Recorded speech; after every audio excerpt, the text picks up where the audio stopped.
Fala galera, estamos de volta com mais um Texto Inspira. Aqui eu, Gerson Otto, meu parça, nós vamos hoje trazer uma nova figura que não é bem do setor têxtil, mas é totalmente do setor têxtil. É uma coisa muito louca, né, Gerson? É meio que assim, né, Alex?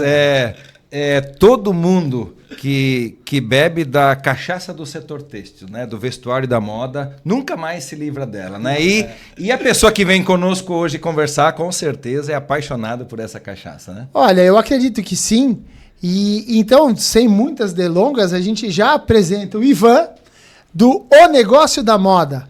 Aí você vai pensar, o que é o negócio da moda? O negócio da moda é tudo, mas ele vai contar pra gente o que é o negócio da moda. Bem-vindo, Ivan.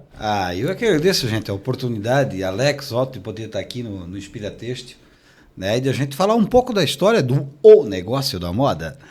Né, uma satisfação incrível, até pela proximidade que eu já tenho com vocês, nas questões profissionais de vocês, né, não só do podcast, mas de onde cada um atua, né, só esse relacionamento já de algum tempo de conversa e tudo mais, e como que a gente pode colocar e falar um pouco mais do negócio da moda. Eu acredito que... Por que eu admiro o teu projeto e o teu trabalho? Porque o Texto Inspira nasceu para seguir inspirando as pessoas a permanecerem e se orgulharem de trabalhar no setor têxtil. O teu negócio é justamente pegar a cadeia têxtil e estar apresentando processos para que essas empresas possam crescer, seguir se desenvolvendo através dos talks nas feiras, através dos expositores que vêm. Mas olha, antes da gente entrar no negócio da moda, a gente gosta muito aqui de falar sempre do passado, presente e futuro. E a gente precisa conhecer quem é o Ivan, porque pode ter certeza de uma coisa, Ivan, a tua história inspira as pessoas. Então conta um pouquinho pra gente, Ivan. Compartilha um pouco, né, Ivan? Bom, aquilo que é possível você compartilhar, né, conosco, mas claro, eu acho que toda a audiência vai adorar a tua história, cara. Gente, vamos começar lá atrás. Eu sou nascido no dia 8 de março de 1972, nasci no Hospital da Zambuja, em Brusque, mas na verdade meus pais moravam no interior de Major Gercino, que já ia uma redundância, né, de Boitesburgo. Boatê mais Burgo, né, a cidade de Boatê, que era para ser, na verdade, foi projetada para ser uma grande cidade, era até para ser a capital de Santa Catarina. Veio muito recurso para lá, ou melhor, nunca chegou lá. Primeiro ficou na capital, no Rio de Janeiro, que era a capital na época, depois ficou em Floripa, depois em Tijucas, que era município. E lá nunca foi a cidade toda planejada. Tem um livro escrito, inclusive, em um documentário sobre Boitesburgo, a cidade esquecida. Por que eu sou nascido em Brusque? Porque minha mãe era professora e para ter os filhos, ela, com mais segurança, ela aproveitava a logística, fazia um curso de magistério no último mês, né, os últimos 15 dias, né, do parto, e lá aproveitava para ter o filho no hospital de referência que pudesse, sem ser a parteira, que seja lá do interior. E por essa forma fui registrado em Brusque, a minha irmã em Florianópolis e o meu irmão em Joinville. Bom, vivi até os 10 para 11 anos em Boitesburgo. De lá eu saí e fui estudar no seminário em Corupá. Depois, ou melhor, antes eu fui trabalhar em Major Gercino, eu trabalhava de garçom, eu tinha 10 anos, então para pagar o pouso e poder fazer a 5ª série, porque Boitesburgo só tem até a 4ª série, né? Não dava, só tem 200 habitantes. Cara, se vocês soubessem, gente, esse nosso ambiente tem uma coisa, desculpa te cortar, as nossas histórias elas vão acontecendo e de repente um negócio que nunca tinha pensado acontece 2 vezes seguidas. Vocês vão ver no episódio, vocês já viram, na verdade, no episódio anterior, uma história similar, e agora me chega essa figura com uma história parecida. Aqui isso eu nunca contei antes, é que vocês falaram, aí eu puxei lá atrás. Então, que legal, mas segue. Assim, Mas quem nasce nessa cidade, cidadão, como é que é o cidadão? Boitesburguense? Boitesburguense? Fato, né? Mas, cara, mas não é município, é um distrito. Sim. Né? Então, assim, mas vocês tiveram a oportunidade de ir no YouTube, vão ver Boitesburgo, a cidade esquecida, vão entender um pouco mais dessa história. É que a gente tem pouco tempo hoje, porque se eu for pegar dali atrás... Aí trabalhei 1 ano para fazer a 5ª série, eu morava numa pensão em Major Gercino, que era uma espécie de hotel também, eu ajudava de garçom. né? Então, no almoço e na janta, em contrapartida, eu tinha a minha alimentação e meu pouso durante a semana. E, às vezes, eu conseguia voltar para casa, que dava 42 quilômetros de estrada de barro, no final de semana eu poder ficar lá. De lá eu fui estudar em seminário, estudei em Curupá, estudei 3 anos, no Seminário Sagrado Coração de Jesus. De lá eu fui para Curitiba, onde eu desejava, né, ser padre. Mas isso me ajudou muito também na questão dos estudos, né? Por isso que eu adoro, hoje consumo muito história, e quando vocês veem eu falando alguma coisa do NM, ou conversando com alguém, eu gosto de puxar a história, exemplo do que vocês estão fazendo aqui. Que Bom, legal. estudei até a 2ª série do 2º grau, aí os padres acharam que eu não tinha vocação e me aconselharam a ficar 1 ano em casa. Né? Meu pai... Isso lá do seminário. Isso do seminário. Meu pai já estava trabalhando em Brusque, né, na época do DR, e aí o meu pai me levou para estudar no São Luís. Então, eu, com 17 para 18 anos, fui fazer a 3ª série do ensino médio em Brusque, e ali fiquei, né? E depois meus pais vieram, moraram, e aí eu era presidente, por ter vindo do seminário, era presidente de um grupo de jovens, né, do Zuzuca, da Santa Terezinha, do bairro Santa Terezinha, e eu... bem antes de renovação carismática e coisa assim, eu começava, a gente fazia eventos já, eu reunia o pessoal no grupo de jovens. Que bacana. E aí um cara me convidou, cara, vamos fazer tarde dançante. Tarde dançante, soirée dançante. E ele começamos a fazer. Comecei uma faculdade de comércio exterior em Itajaí, e a gente teve a oportunidade de visitar o Mercosul. Fomos visitar o Uruguai, Argentina, Paraguai e junto também o Chile, que não faz parte, mas fomos em 80 jovens. Eu fui da primeira turma de comércio exterior e a 2ª turma foi junto também, em 80, em 2 ônibus convencionais. Mas 20, 21 anos não dava problema, a gente não tinha. Mas já nessa época você foi Agora, já conhecer esses países todos. Fomos conhecer porque eu estava fazendo comércio exterior, então a gente queria entender isso. Conhecemos. E aí que vocês vão entender o link do grupo de jovens, de quando ele fazia tarde dançante, que eu continuei fazendo, né? A gente ganhava um dinheirinho, além de trabalhar nas empresas, quer dizer, na empresa que eu trabalhava, tinha um retorno financeiro para ajudar a pagar a faculdade. Bom, depois daquela viagem, decidimos, cara, vamos para a Europa. Mas como é que a gente ia para a Europa? Não tinha, cara, não conseguia nem pagar a faculdade direito. Beleza, vamos para a Europa. Tá, o que vamos fazer? Vamos fazer 2 eventos grandes. Fizemos um em Itajaí, onde é a faculdade, e aí tu faz lá em Brusque, Ivan. Tá, beleza. O centro acadêmico não tinha ainda o CNPJ constituído. Ô, Ivan, pode botar o contrato, o show no teu nome? Eu disse, tá bom, vamos fazer. E aí decidimos contratar uma banda em 1994 chamada Skank. Essa bandinha. E aí, não, eu estava no primeiro CD. Era bandinha de fato. Assim, não tinha, né, o que a gente tem hoje. Beleza. Bom, a gente teria que mandar, na verdade, 50%, isso com 30 dias de antecedência. Quando faltava 40 dias pro show, eu disse, galera, vamos mandar a grana. Então, a gente decidiu que não vai mais fazer. Eu disse, você só pode estar brincando, né? Cara, 1994, vamos entender a época, nós entramos... Fernando Henrique Cardoso, veio o RV, Unidade Referencial de Valor, que equivalia ao mesmo valor do dólar. Um pouquinho menos, mas estava ali paritário. Houve equiparação. Na época, o show custava 18 mil RVs ou 18 mil dólares. Cara, eu tinha que pagar 20% de multa se eu cancelasse naquele momento, que era 3.600 dólares. Eu não conseguia nem pagar a faculdade, como é que eu ia pagar uma multa dessa? Cara, eu fiquei apavorado. Mas é nessas horas, né, que a gente brasileiro diz que a gente dá conta das coisas, né? Cara, consegui cancelar o show de Itajaí, fiz o show de Brusque, arrumei um sócio, montei uma gincana com as 3ª séries do ensino médio e foi um sucesso. E eu disse, pelo povo do comércio exterior, vai vocês, eu não vou para a Europa, eu ganhei tanto dinheiro, para mim, naquela época, eu não sabia o que fazer. Como eu nunca tive uma possibilidade de uma educação financeira, né? Nesse meio período ali, depois de sair do seminário tal, quando eu tinha 17 anos, meu pai faleceu, então eu fiquei com uma arrimo de família, tinha uma irmã mais nova, né, e um irmão bem mais novo ainda, 10 anos, então eu fiquei muito tempo cuidando da casa. E aí comecei a fazer shows, porque eu vi, continuei fazendo a faculdade de comércio exterior, mas nem fui para a área. E aí entrei nessa área de entretenimento, né? Que entretenimento do latim que significa estar junto de. Cara, eu sempre gostei de reunir pessoas, de estar junto das pessoas, até hoje, né? Então, não só para negócio, vamos se reunir, vamos conversar, vamos trocar ideia. E aí comecei a fazer show. Logo depois do Skank fiz Cidade Negra, assim foi.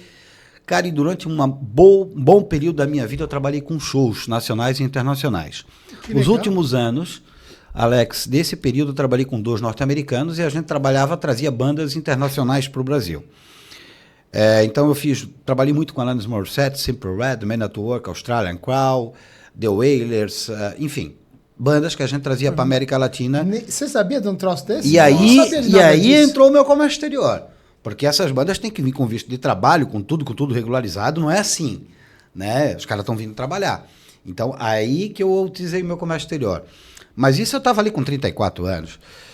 Só que aí, naquele período, eu tinha um filho de 3 e uma filha de 1 ano. O que acontece com quem trabalha com eventos, com shows? Bom, esses shows acontecem normalmente de quinta a domingo. E nas principais e nobres datas, Natal, Ano Novo, Páscoa, eu nunca estava em casa. Eu não estava vendo eles crescer. Então, cara, o que eu vou fazer? Bom, esse era o ano de 2011. E aí surgiu na capa da Veja, da Isto É, da Exame, as revistas tinham uma outra importância naquela época. Sim, eram os meios. Eram os principais. Estava lá, os filósofos milionários. Mário Sérgio Cortella, Leandro Carnal e Clóvis de Barros Filho. Disse, cara, parei com o show e comecei a trabalhar com palestrante. Em vez de vir 20 pessoas, 30 pessoas viajando, só vinha um. Eu continuei fazendo evento e consumindo uma coisa que eu adoro, filosofia. Que bacana. Então eu trabalhei muito com esses 3 caras e outros tantos que eu trazia para Santa Catarina. E a palestra acontece quando? Cara, é na terça, na quarta e na quinta. Não é no final de semana. E eu tava Natal e Ano Novo com a minha família. Tava em casa. Final de semana livre. Meu! Feriadão livre. Meu, cara. Então, assim... Deixa eu só pegar um ponto aqui, só para a gente aproveitar. Né? Eu vi uma coisa interessante aqui. A vida empresarial, o nosso empreendedor que está lá nos ouvindo, tem que entender, às vezes, algumas nuances que são bem interessantes. Por exemplo, assim, no fundo, você tinha objetivos, você sabia o que você queria, onde você queria chegar. Né? E você olhava a situação, analisava, planejava e executava aquilo para chegar aonde você queria. Sim. Claro, a gente... o pessoal pode dizer que é sorte, mas às vezes é muito mais a gente planejando. Só que eu sou de 73, você é de 72, a gente sabe que na nossa geração nem tudo tinha nome. Hoje a gente sabe que cultura é cultura, a gente sabe que... ou seja, então assim, planejamento estava presente na tua vida nesse momento. Você sabia, o propósito estava presente na sua vida nesse momento. Você queria um desenvolvimento, sair...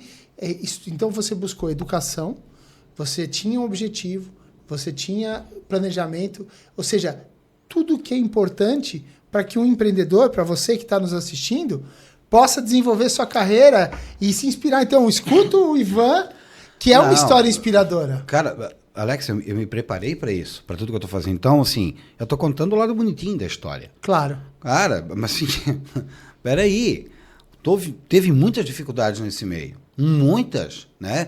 Show que eu fiz e que eu perdi dinheiro, que eu não sabia o que ia fazer. Agora vende carro, vende casa, vende isso para pagar as coisas, sabe? Isso aconteceu. Porra, mas assim, acontece, faz parte da minha evolução. Então, algumas coisas aconteceram concatenando, que foram naturais. Outras nem tanto. Foram trabalhadas e pensadas, né? O destino, ele interferiu em muitas das coisas, sim. Sim, né? faz parte. Mas boa parte foi através de um pensamento cartesiano e de planejamento. Não, e outra coisa, você se preparou e estava lá. Todo mundo fala, né? O cara teve sorte. Teve sorte porque ele estava lá na hora certa. Porque o que ele fez para chegar lá e estar lá na hora certa? E além disso, né, buscando sempre, por exemplo, na primeira fase, né, Ivan, esses cantores, essas bandas Prime, né, que realmente estavam chamando já bastante atenção, né? O público era bem seleto, né? E depois muda para o processo dos intelectuais. Aí eu começo a consumir, tanto que eu não permitia que ninguém fosse buscar eles no aeroporto, era eu, né? Porque eu queria aqueles 30, 40, 50, 1 hora, minutos, eu dirigindo com eles, né? Podendo aproveitar o conteúdo, podendo conversar, né? Então isso foi muito bacana. E lá em 2013, Gerson, eu sou de Brusque, e aí eu disse, cara, eu tenho que trazer alguém da moda para cá, né? Eu já tinha corrido bastante com os filósofos durante 2 anos, tem que trazer alguém da moda. E aí, eu vou trazer o cara, que era o Paulo Borges. E aí, vamos entender quem é o Paulo Borges. É o criador e o gestor do São Paulo Fashion Week. E aí, voltamos ao ano de 2013 e vamos ver a relevância que era São Paulo Fashion Week naquela época. Exatamente. Grandes marcas desfilando, Gisele Bündchen e tal. Nossa! A semana da moda brasileira era o São Paulo Fashion Week, era onde... eu até tenho um caso, só deixa eu te cortar, eu tenho um caso muito engraçado, assim, emocionante para mim. Eu fui convidado por um primo meu para visitar uma empresa em São Paulo, isso há 2 anos atrás. Uhum. Conversando com um rapaz chamado Adriano, depois eu dou o sobrenome, porque aí vai fazer o final dessa história. E conversando com o Adriano, o rapaz manja, montando um negócio novo. O nome dele era Adriano Iodice, o rapaz. E eu conversando com ele, como a gente está aqui conversando, daqui a pouco entra um senhor aqui atrás, assim, cara, Valdemar Iodice. Cara, eu olhei para ele, eu tenho 33 anos nessa brincadeira, não sou nem um novinho brincando disso. Mas, cara, eu olhei ali, é como se eu estivesse olhando o Armani brasileiro, meu amigo. Esses caras fizeram história. Então, Paulo Borges, cara, esses caras construíram uma história de moda que faz com que talvez Santa Catarina seja o que é hoje, tá? O Paulo mudou o posicionamento da moda brasileira. Né? E naquela pegada foi em 2013. Cara, não estava vendendo ingresso. Eu, como vendedor que sou, o que eu vou fazer? Pastinha debaixo do braço e comecei a visitar as confecções e empresas, Brusque, Guabiruba, Gaspar, Blumenau, sabe, tudo que era próximo visitar. E aí, Gerson, eu conheci uma coisa que estava dentro da minha casa e eu não sabia. Porque eu nunca tinha trabalhado no universo têxtil, ou ido para o têxtil. Entrava numa rua sem saída, lá tu via um galpão, 60, 70 funcionários. Eu disse, o que é isso? Cara, estava em casa o tempo todo, mas não tinha esse convívio, sabe? Então... Porque eu tive que vender esse ingresso, tive que correr atrás. Então, isso foi uma dificuldade, mas, cara, me beneficiou de uma forma. Eu comecei a enxergar... Tem outras possibilidades. A necessidade fez você agora se deslocar, né? Não mais ser procurado. Mas a necessidade começou lá atrás, quando eu tive que me virar para fazer o primeiro show do Skank. É isso aí. Então, cara, ela veio aqui. Então, veio agora, eu tenho que botar gente. Como é que eu vou fazer? Tem que vender ingresso, cara. Eu tenho que pagar essa conta. Até chegar no break-even, depois de poder ter um faturamento. Né? Como é que eu vou fazer isso? Cara, eu fui conhecendo. Bom, foi um sucesso. Colocamos 1.400 pessoas no pavilhão da Fenareco, né? No piso superior. E nós tínhamos, no final da palestra dele, nós tínhamos 8 perguntas. E a última delas era, então, Paulo, vamos fazer um Santa Catarina Fashion Week? Que era o desejo de todo o estado. Cara, e ele disse não, no palco. Mas, ao mesmo tempo, ele mostrou uma coisa que a gente... Quando alguém olha de fora para dentro... estás num problema, no olho do furacão, tu não consegue enxergar as soluções. Né? E alguém vem, aconselha, oh, meu Deus, mas era tão simples. Uhum. Ele mostrou que nós temos o maior capital intelectual fabril do Brasil, aqui em Santa Catarina, mas que a gente não se posiciona no mercado. Ou seja, a gente é ruim de fazer marca. Pra caramba. De fazer o marketing de si próprio. A gente tem dificuldade em dar e receber elogios. Nós não sabemos fazer isso. E isso tem muito a ver com a questão cultural. E não é que está certo ou está errado da gente, mas assim, podemos evoluir. Sim. E aí veio o gap. Eu disse, caramba, eu preciso dar palco para a gente mesmo. Como é que eu vou fazer isso? E aí veio a sacada do ONDM, o negócio da moda. Eu preciso colocar as grandes marcas e as pessoas que fazem acontecer de Santa Catarina no palco. Porque o primeiro preconceito, ele nasce em si mesmo. Né? A gente não acredita na gente mesmo. Então eu preciso fazer com que a gente acredite na gente. É o endomarketing. Né? Então vamos fazer com que a gente pense na gente e que a gente é grande. Porque quando se faz perceber, tu mexe com a troca, com a autoestima e a gente se sente mais relevante. E aí começou essa ideia. Mas como é que eu vou fazer esse projeto que eu quero fazer que seja grandioso? De 2013 a 2015 eu fiz uma MBA na Fundação Getúlio Vargas de gerenciamento de projetos para fazer o projeto do ANDM. Olha só. E eu montei um projeto um dos primeiros 5 anos, que era de 2015 a 2019, que o ANDM seria num formato e depois ele mudaria de formato. E assim eu fiz. Só desculpa eu te cortar. Tá. Ou seja, então, você já planejou ele... uma primeira etapa feita de uma forma e uma etapa segunda onde você mudaria o formato para chegar onde você desejava. Onde estamos hoje. Oh, que legal. Ou seja, Eu fiz um projeto de 10 anos. Né? Então, claro que no meio das coisas tem muda aqui, muda ali. Mas o que aconteceu? Dei palco para as empresas catarinenses em 2015. Mas foi muito difícil conseguir os nomes. Eu ia numa empresa... Quem que tu és? Não é que esse cara aí, olha... Queria fazer um negócio, agora no texto...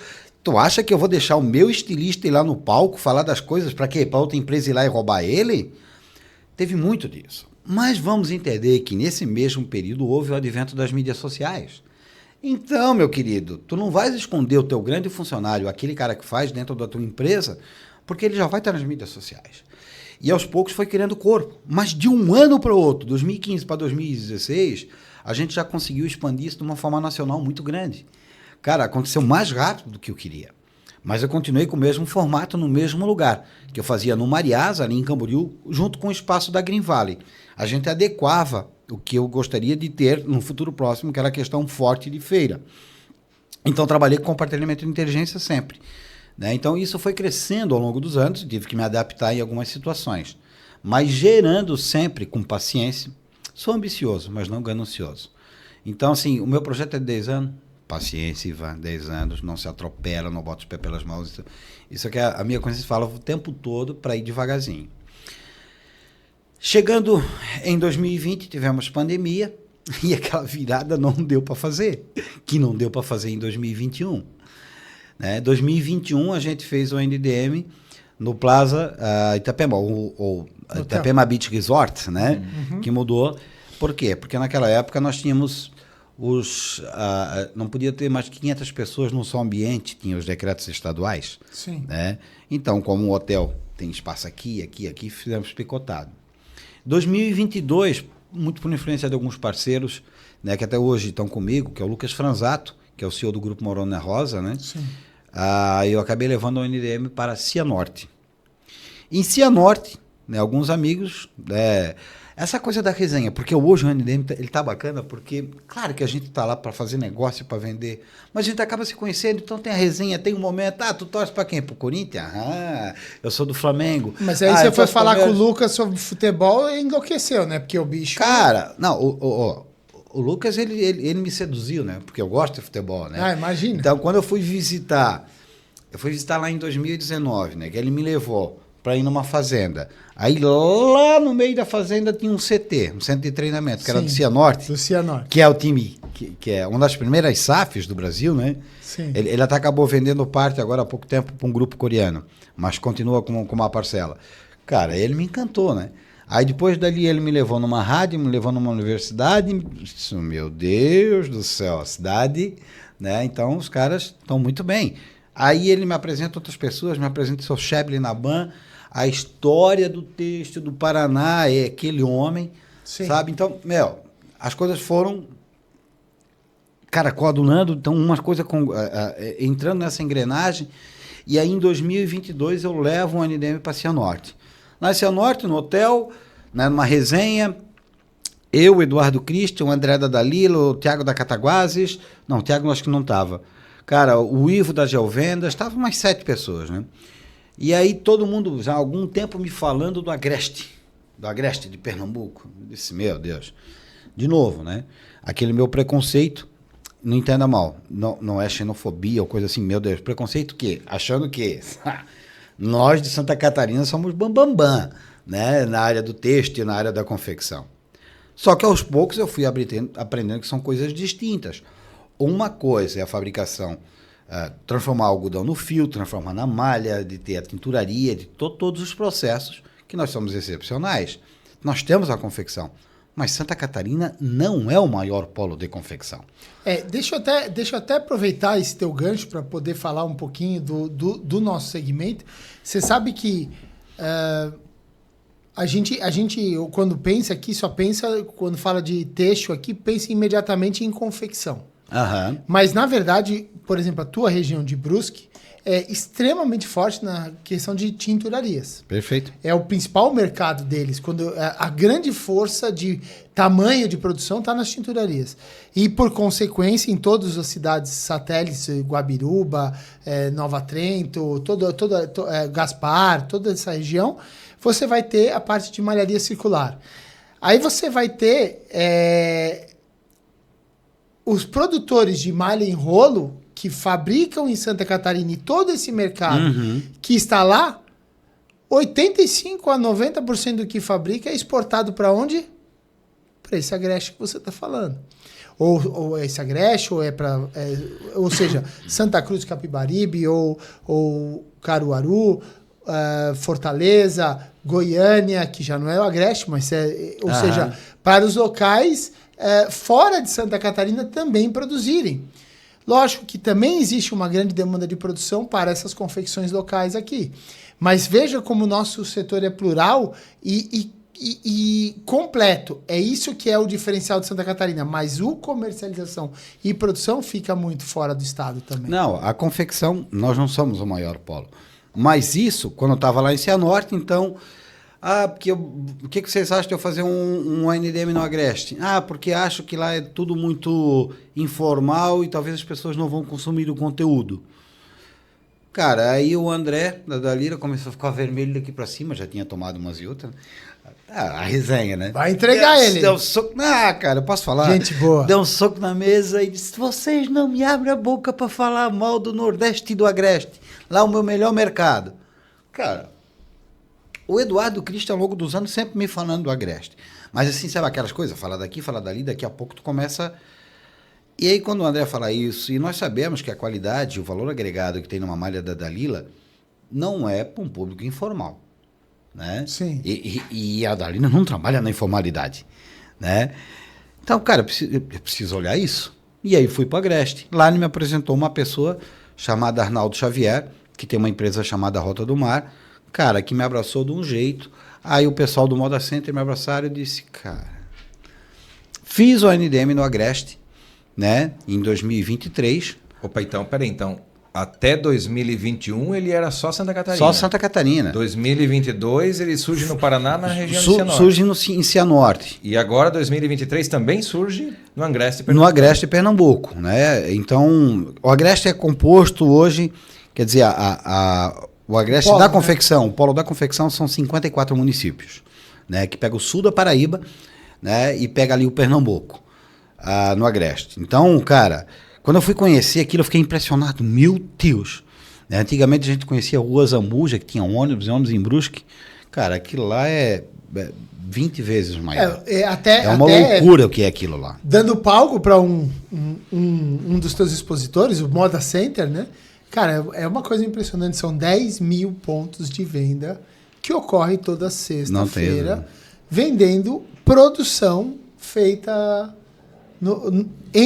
na região lá, né? Ou seja, para todo esse norte e nordeste do Brasil. Então, é muito rico e é muito interessante porque, como eu falei, muito do que é produzido de tecido aqui está sendo vendido lá.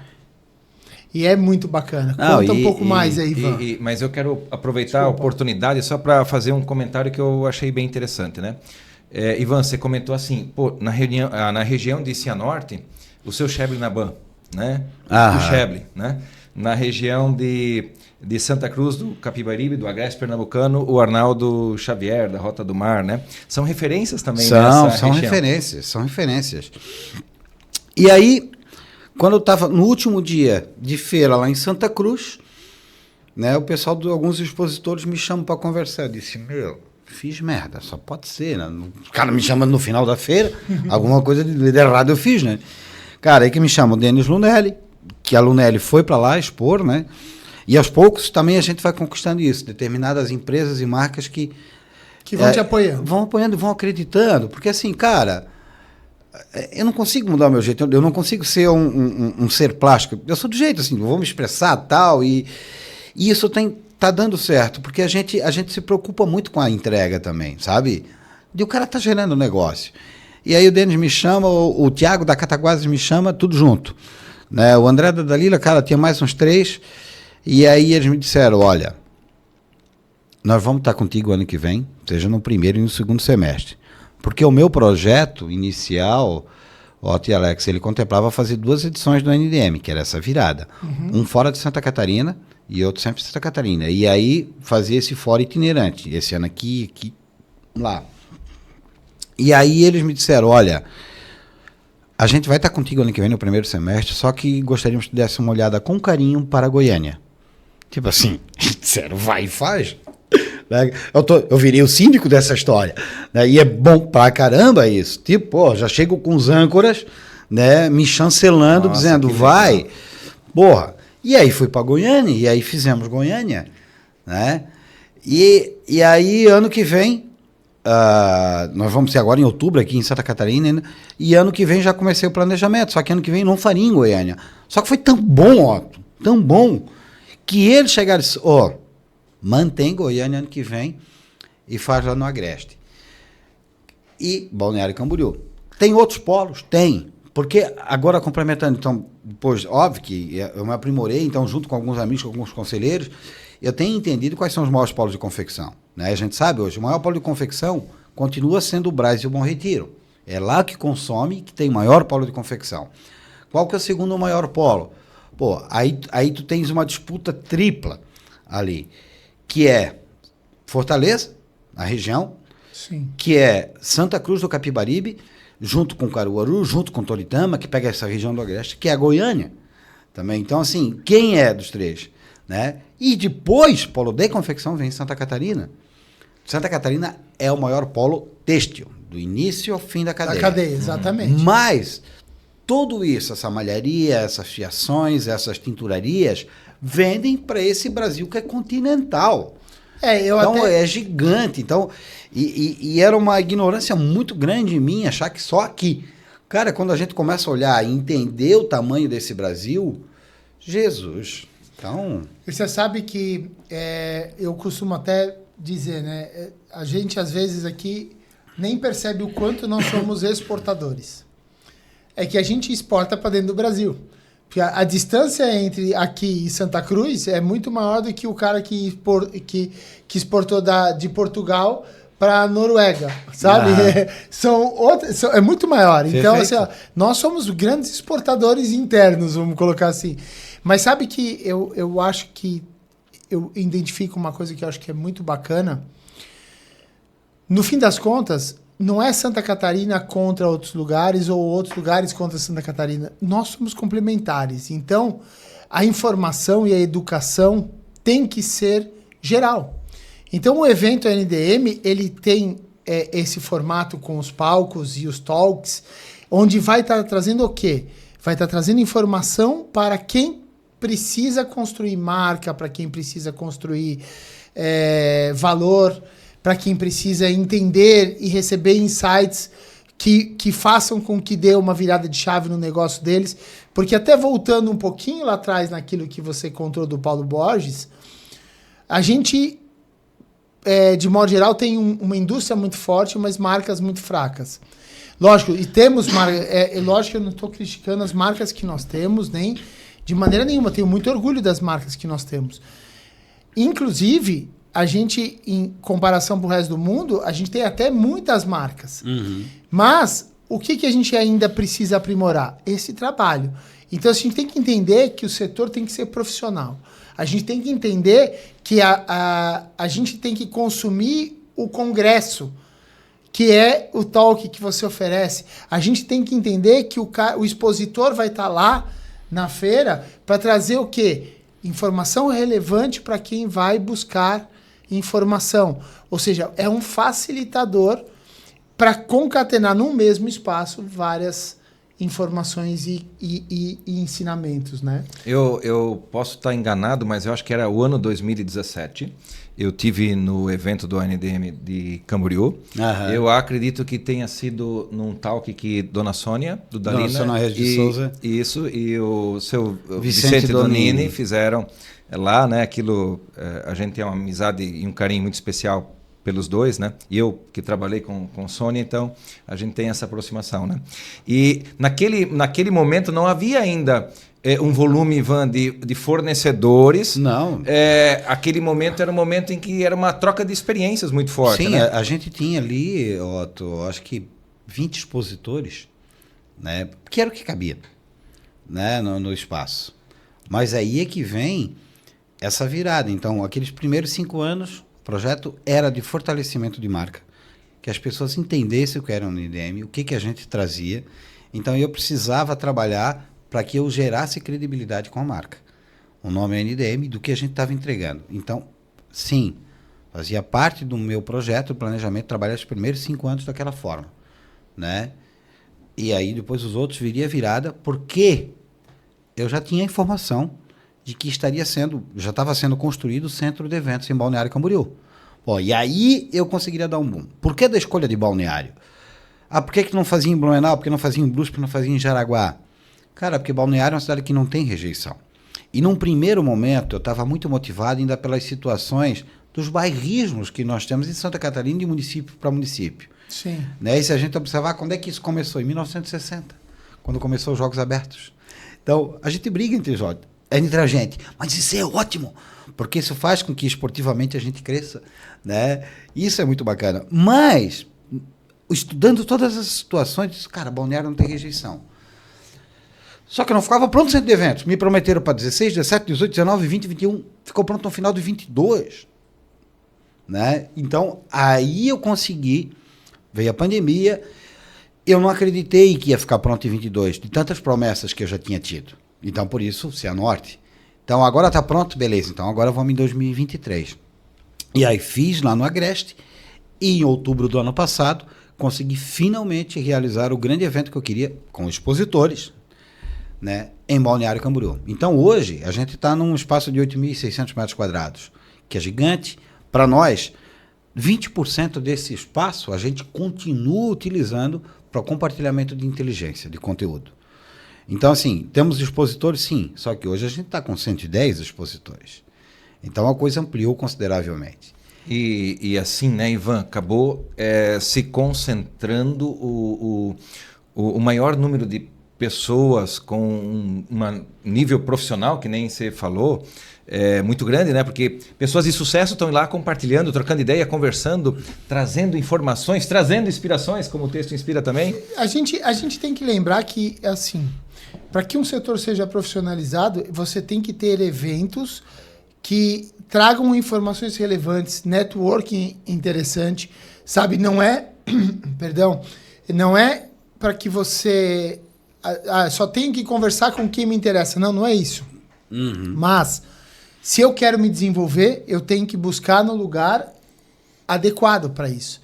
E, de repente, um evento onde você tem o talk, você tem os expositores apresentando, e, de verdade, eu como fui expositor na edição passada, sou expositor nessa edição novamente. Ela vai acontecer quando?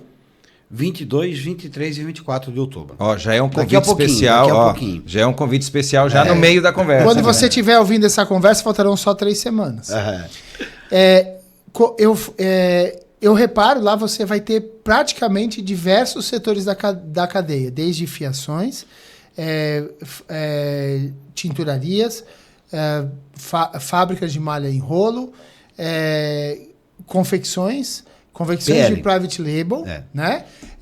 Além de geradores de conteúdo e os talks. Então, assim, você tem a cadeia ali presente. Esse é o modelo daqui, né? Não, é de todos os NDM, porque assim, ó, nós somos solução para a indústria da confecção. Legal. Então, assim, ou marca, né? Então, assim, cara, tu tem uma confecção, tu vais encontrar tudo que tu precisa dos teus insumos lá dentro do NDM. Né? Então, produtos, insumos ou serviços. Desde o escritório de contabilidade, né, focado no texto, as diferenças de CMS que existem de estado para estado, benefícios, né? Desde uma consultoria da área de representação comercial, né? Desde uma escola de formação, de formação, de vendas, de planejamento, desde fio, sistemas. Nós temos também, por exemplo, impressoras de estamparia digital, sabe?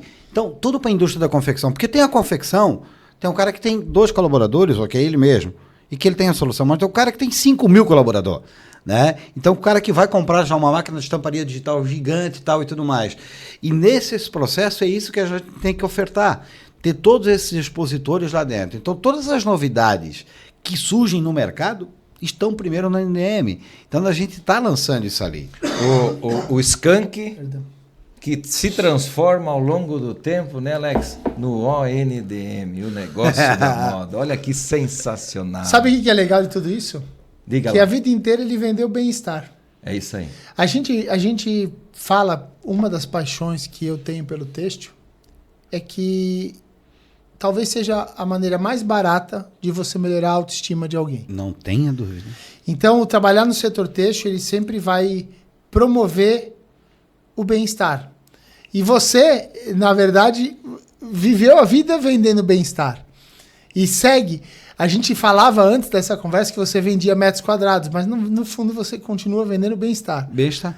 Verdade. E é isso que a experiência do ANDM pode agregar para as empresas que vão lá visitar. E eu acho que, Ivan, nesse sentido, assim, eu tô bem feliz de ter conhecido a tua história. O nosso padre, né? Vai nos abençoar. Amém. O Ivan como essa padre... eu não conhecia também. O Ivan como padre eu não podia imaginar. Mas acho que o Ivan, como muitas histórias que a gente tenta trazer aqui, é uma história inspiradora, porque se vocês perceberem, gente, quantas adaptações, quanta resiliência ele teve que ter, quanta determinação, para que a gente tenha uma história de sucesso, isso não vai cair do céu, vai acontecer tudo isso que ele passou. E a gente está aqui para inspirar as pessoas através do Têxtil Inspira, com histórias assim como a tua. E a moda é isso. É justamente nessa linha de raciocínio, Alex.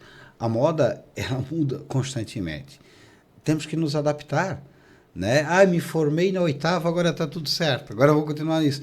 Cara, e quando tu fala disso, sim, bem-estar sempre. Porque, assim, cara, eu tenho um propósito com isso, né? De trazer essa informação, de trazer esse conhecimento para as pessoas. Eu gosto de compartilhar isso, sabe? Das pessoas que eu conheço, de apresentar isso para aquele. Então, o meu maior capital hoje, na verdade, você não é NM, mas as pessoas que eu conheci nesse trajeto, o network com isso.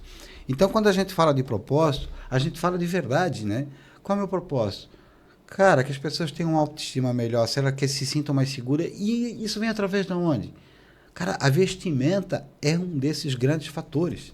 Sem dúvida. Se não o principal. A região do Vale do Itajaí, né, Santa Catarina, e também outras regiões, elas ainda têm umas características muito de produto básico, né? A geração de valor, né? Uhum. Ela tá num processo já em construção, o SCMC já fala nesse muito tema já há bastante tempo, e o NDM acho que verdadeiramente é uma bandeira, é um local onde que se fala muito nessa geração de valor das marcas. E a SCMC foi meu grande parceiro lá atrás, porque assim, eu não entendia de nomes, né? Eu só queria trazer o Paulo Borges e a Glória Calil naquela época.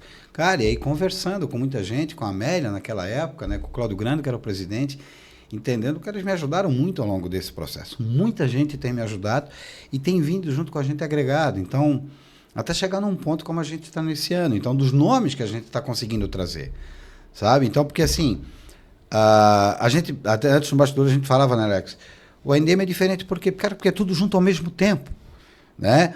O espaço da palestra é junto com os expositores. Mas isso não atrapalha? Cara, não fui eu que tive essa ideia. Eu me inspirei no Vale do Silício. Isso aí. Né? Que era tudo junto ao mesmo tempo. Cara, como estamos hoje? A gente é muito funcional. Eu estou na TV, estou no celular, estou vendo isso, estou aquilo. Então, os temas, eles podem ser interessantes para ti ou não.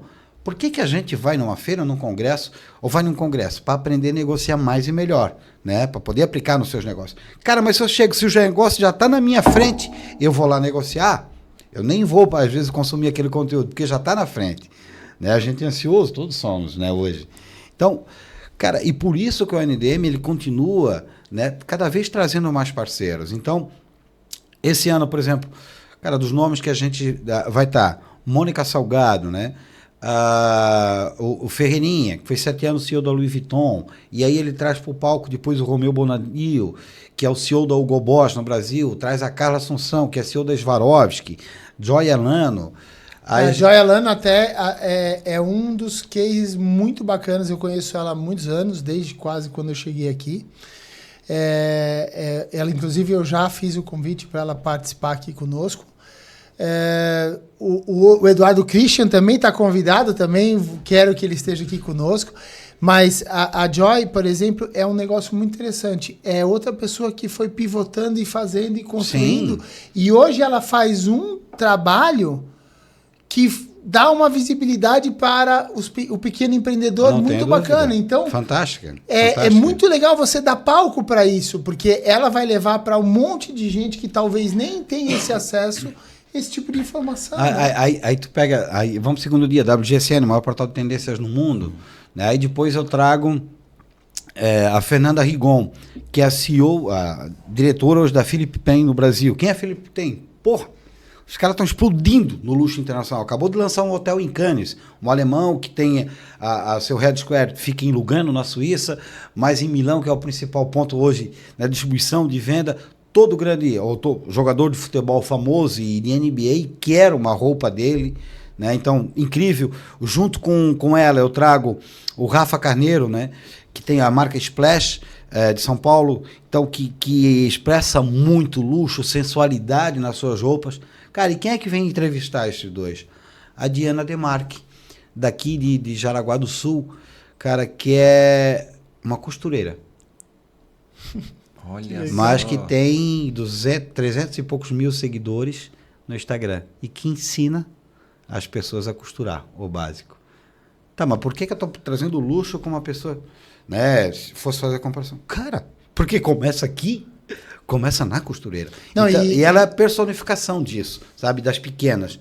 Cara, se tu olhar o post que a gente tem lá no Instagram, tem mais de 1000 curtidas quando a gente anunciar ela. Coisa que de louco. Então, e ali, além dela, depois eu trago o pessoal do Grupo La Moda, lá de Nova Veneza, Criciúma, que está fazendo um trabalho diferenciado, muito interessante. Eu trago o Hugo, que é o CEO, trago a Bianca, trago a Bruno Olivo, da Lança Perfume, né? Eu vou pro terceiro dia, trago o Richard Stadt, da Aramis, porra, que tá bombando, né? Hoje a marca Aramis, com tudo que eles têm feito, como ele mudou essa questão da visão dele. E a gente encerra daí o dia com o pessoal do e-commerce. Meninos de 28, 30 anos que faturam mais de 10 milhões por mês, vendendo básico. Como fazer isso? Vamos aprender no NDM, dias 22, 23 e 24 de outubro. Vê se... Agora tá feito o jabá, tá feito o jabá, mas eu convido você, porque eu também estarei com o meu stand da TR lá, mas não por isso. Eu realmente acho que a gente precisa fortalecer esse tipo de local. A gente pega, por exemplo, esse tipo de evento, na verdade. A gente pega um exemplo. Eu quero que você pense no setor financeiro, quantos eventos são oferecidos aí e você vê lotados lá, 3.000, 4.000 pessoas assistindo a palestra para o cara falar como que faz para ganhar dinheiro na Bolsa de Valores. Nós trabalhamos com têxtil. Se eu trabalho com têxtil, onde eu tenho que estar?